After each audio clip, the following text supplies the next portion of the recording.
esta oportunidad vamos a hablar del desarrollo de la guía 3, la cual trata sobre dinámicas y sistemas de control PID. Nuestro tutor es Camilo Jiménez y nuestro grupo conformado por Anden Sorantíbar, Edwin Micán y quien les habla, Vanessa Hernández. Vamos a tocar dos temas, el primero la simulación y análisis de sistemas dinámicos y el segundo relacionado con el diseño del sistema de control. La guía en el numeral 2.1.1 nos habla sobre sistemas dinámicos de ecuaciones diferenciales de primer orden, el cual nos pide su planteamiento del problema que revisemos el objeto de aprendizaje, donde existe una simulación de sistemas dinámicos o de 45 y que desarrollemos las actividades que allí se indican. Entonces el paso 1 es el código, la fuente de implementación del algoritmo, el cual debe ir en MATLAB y analizar cada una de las líneas comparando el diseño. En el paso 2 nos indica que ingresemos ya a MATLAB, creemos los archivos, el archivo inicial .m y copiar estos códigos como se observa en la figura. Guardar esos códigos en archivos individuales, uno denominado cap6-simul20.m y el otro denominado cap6-s20.m. Luego nos pide que ejecutemos o corramos los códigos de acuerdo con esa metodología y que ingresemos diferentes valores y analicemos las salidas que tienen, verificando que el comportamiento del sistema coincida con lo que se está desarrollando. Como solución del problema entonces tenemos 4 pasos. El primero, que tiene que ver con que la simulación del ejercicio o para la simulación de este ejercicio se tienen en cuenta los sistemas dinámicos lineales y no lineales que se representan en ecuaciones diferenciales de primer orden, como lo dijimos inicialmente, donde f de x y x pertenecen a los números reales y es una variable de estado que ya proporciona información interna sobre la dinámica del sistema dinámico. X es una función continua en el tiempo, por lo cual x está derivada de t, y la derivada temporal de la variable de estado es continua en el tiempo con respecto a x perteneciendo a los reales. Como tercer punto, se emplean variables de estado, como ya lo mencionamos, se hacen los métodos de integración numérica por medio de la función o de 45 y junto a funciones anidadas. Entonces aquí estamos viendo en la figura la primera hoja en MATLAB o el primer código, que es el cap6 que fue inicial, y la respectiva salida, que es la gráfica que está en la parte inferior derecha. Y por otro lado vemos la segunda hoja, el segundo código, que es el cap6-S2, que también tiene su gráfica de salida, que está en la parte inferior izquierda. Por otro lado, en el numeral segundo nos pide que hagamos los sistemas dinámicos con Simulink. Nos plantea un problema de acuerdo con un objeto de aprendizaje que se compone de 6 pasos, los cuales vamos a detallar a continuación. El paso 1 nos pide que consultemos el libro online, que nos pide de la página 1 a la 19. Como segundo punto, que revisemos el ejemplo 2.5, el cual presenta pues el siguiente sistema dinámico, que es la imagen o la gráfica que vemos en pantalla. El tercer paso nos pide ingresar en Simulink en la ventana de MATLAB, como lo muestra la figura. Y como cuarto punto nos pide desplegar el navegador, la librería de Simulink, y crear un nuevo modelo llamado Simu6. Después nos pide que creemos el modelo y que lo ejecutemos tal como lo muestra la figura en el flujo de la imagen. Como último paso nos pide que pulsemos 2 veces Scope para observar las salidas del sistema, las cuales se observan en la parte derecha inferior de la diapositiva. La solución entonces para desarrollar este Simulink, lo que hicimos fue integrar variables y se generaron una ganancia de la cual hubo pues una retroalimentación. La misma hace que existe la dinámica en las variables y se establezcan respuestas igualmente dinámicas como lo muestra la figura. La aceleración en X2, como estamos viendo, la salida de ese código pasa por un primer integrado para obtener la velocidad en X2, la cual pasa por el segundo integrador para obtener la posición en X1.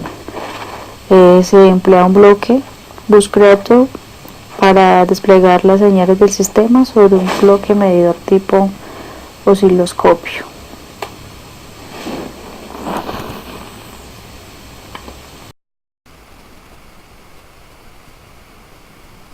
Buenas noches.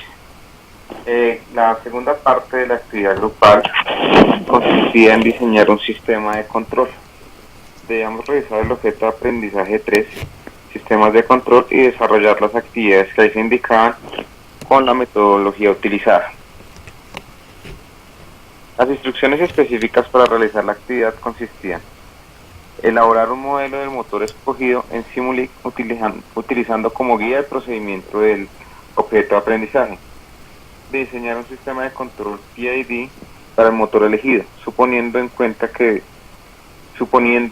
que cuenta con sensores de corriente, velocidad y posición, y manteniendo las siguientes tasas de desempeño: tiempo de subida menor a 1 segundo, sobrepico menor al 5% y error estacionario menor al 1%.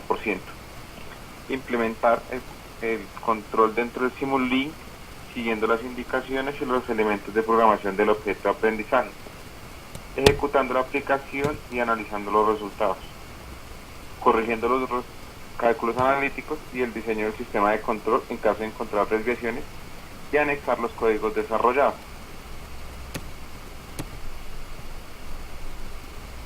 Este es el esquema que encontramos del motor, en donde vemos que V significa el voltaje, R, que es la resistencia, L, que es la inductancia eléctrica, y vemos un factor de E, que es la fuerza electromotriz, y el T, que viene siendo el torque, que está dado por las constantes teta y beta teta, y la fuerza que se genera, evidentemente, que es el momento de inercia del motor, que es la J. A continuación, nuestro compañero Anderson les explicará el modelo cómo funciona. Bueno, dando continuidad al punto 2.2, vamos a ir directamente a MATLAB, y lo primero que debemos hacer en MATLAB es declarar las variables. Como bien lo definía mi compañero Edwin, el modelo de motor, que acá lo vamos a llamar como motor raya al piso SS, declara las siguientes variables: J igual a 0.01, B igual a 0.1, K, que es la constante, igual a 0.1, la resistencia igual a 1 ohmio, L igual a 0.5, y S, que es nuestra función de transferencia, que es equivalente a unos cálculos que están preestablecidos dentro de los comandos que nos da la guía a seguir. Cuando nosotros declaramos estas variables, MATLAB puede calcular cualquiera de las ecuaciones que planteemos en función de esas variables, cualquiera de las ecuaciones diferenciales. Pero lo que nos pide propiamente el ejercicio es ir a Simulink y dibujar el circuito y poder calcular esas variables desde Simulink. ¿Cómo se hace eso? Bueno, primero lo que abrimos es Simulink. Acá ya lo tengo previamente abierto. Y el primer ejercicio lo que nos pide es dibujar el circuito del motor. Para dibujar el circuito del motor, lo que hicimos fue acudir a las herramientas de dibujo de Simulink. Este dibujo inicial se hace a través del esquema de CineScape. Acá lo estoy señalando, y en CineScape vamos a la parte eléctrica, y ahí están cada uno de los componentes de resistencia, inductor, la rotación electromecánica, la transformación de rotación electromecánica, y esta es como la parte del modelo eléctrica y esta es la parte del modelo mecánica. Por eso acá lo vemos, pues, su comportamiento. Al colocar la resistencia, que es importante definir estos valores, que son las variables que nos van a permitir hacer los cálculos de forma correcta, y que Simulink asocie estas variables con las que están declaradas previamente en la línea de comandos, que es esta, las que les mostraba inicialmente. Entonces yo al colocar RL inmediatamente voy a identificar que esta R corresponde a un ohmio en la resistencia. Lo mismo acá con el inductor. Yo acá le doy el valor del inductor igual a L, la inductancia igual a L, y él lo va a tomar, que es la variable que estoy declarando en mi línea de comandos de MATLAB. Posterior a esto, ¿qué hacemos? Este circuito es un subsistema, entonces lo debemos declarar como un subsistema. Seleccionamos el circuito que dibujamos y le damos clic derecho y le decimos que vamos a crear un subsistema. Ya el subsistema está creado, pues, dentro del trabajo que se hizo, y él nos va a dar este proceso con unas entradas y unas salidas. Acá básicamente vemos que la entrada es el circuito eléctrico y la salida es la transformación de movimiento en el circuito o en el esquema mecánico. Para poder analizar lo que nos pide el ejercicio, que es propiamente el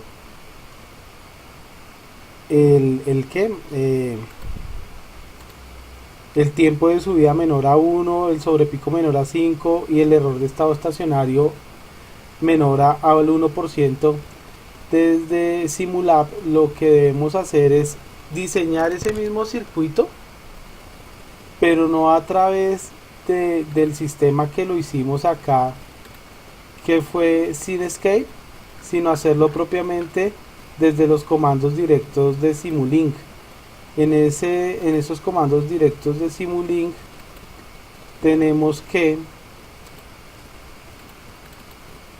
ya la gráfica de ese circuito se hace de forma diferente, se hace planteado en función de las ecuaciones diferenciales que modelan el circuito. ¿Qué quiere decir eso? O sea, acá no estamos viendo propiamente el circuito, sino estamos viendo el comportamiento de la ecuación diferencial que modela el circuito. Entonces vemos la entrada vemos que hay una entrada de un voltaje, vemos que esa entrada va propiamente a este campo que es donde inicia los puntos de control, que va a la resistencia que vemos acá, que va a las constantes de potencia y de en función del tiempo, que está el inductor, que el inductor va en función, pues, de 1 sobre el inductor, y pues en el momento en el que el circuito eléctrico se transforma en mecánico ya va a J, que J, como lo mencionaba mi compañero Edwin, hace alusión a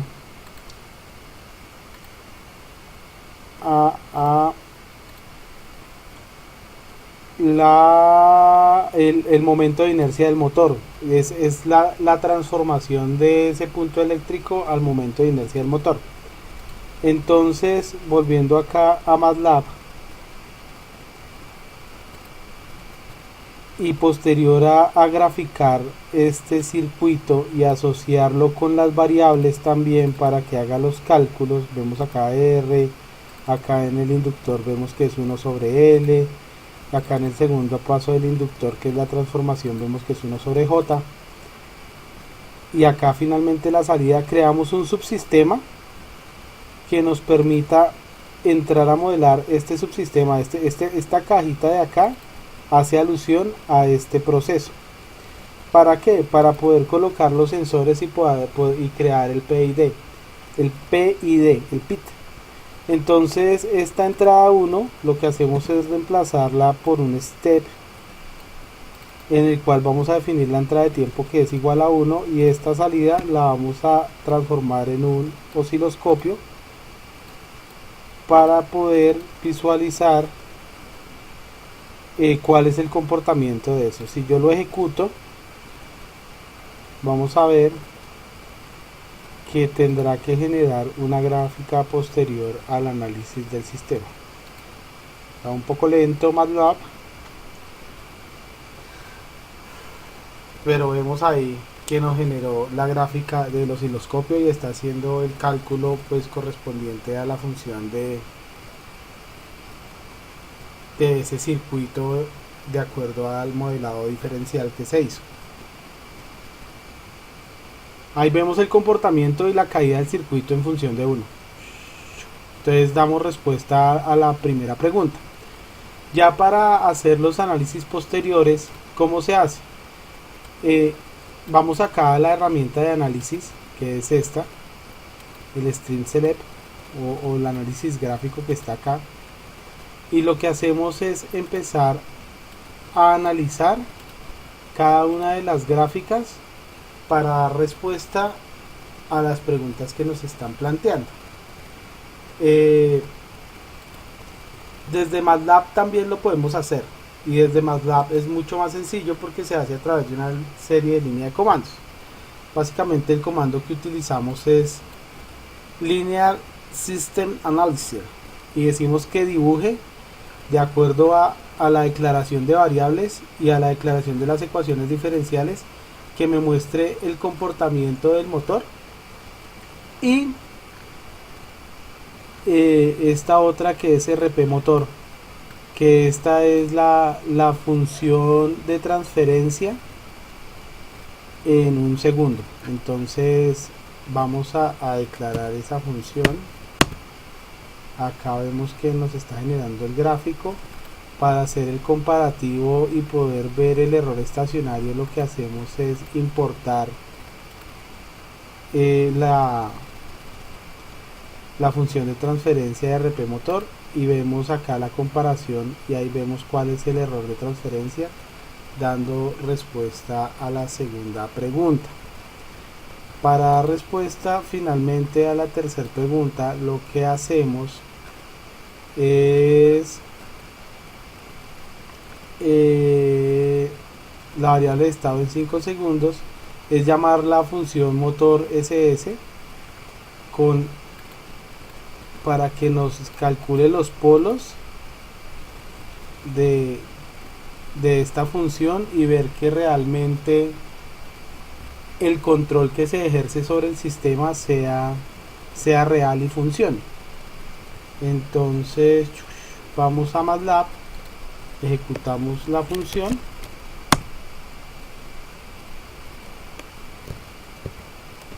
y